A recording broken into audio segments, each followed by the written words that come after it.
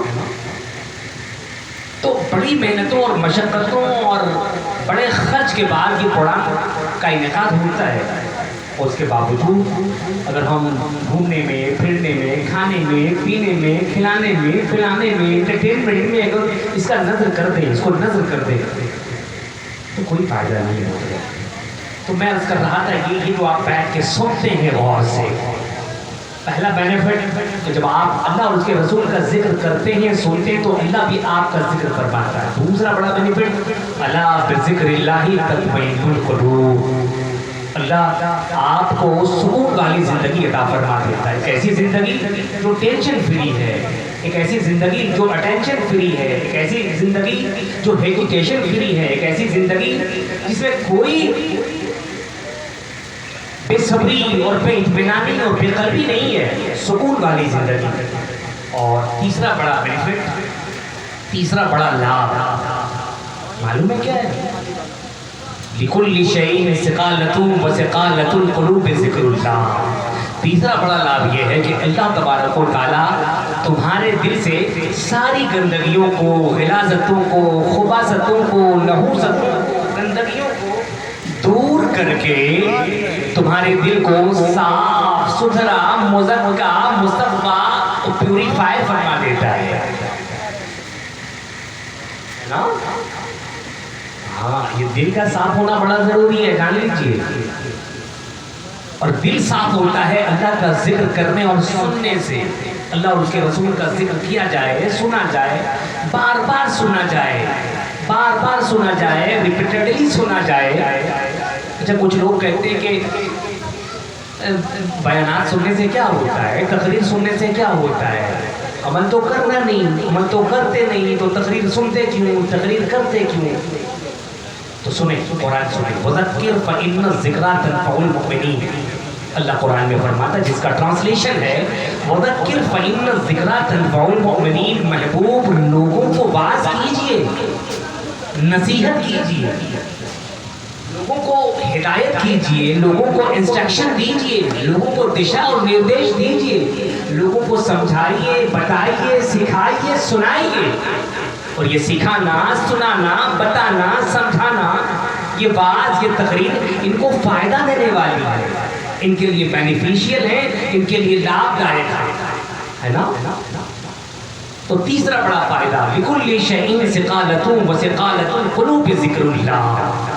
جب آپ اللہ اور اس کے رسول کے ذکر کو کرتے ہیں، سنتے ہیں، تو اللہ تبارک و تعالیٰ اس کے نتیجے میں آپ کے دل کو ساری گندگیوں اور غلاظتوں کو دور کر کے دل کو صاف کر دیتا ہے، ستھرا کر دیتا ہے، مزکا کر دیتا ہے، مصفا فرما دیتا ہے نا؟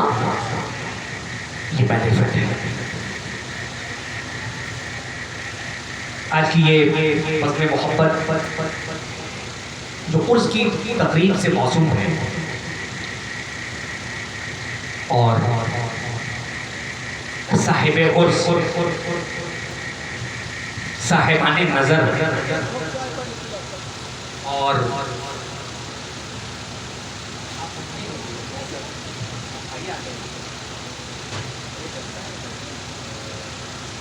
درود پاک پڑھ لیں۔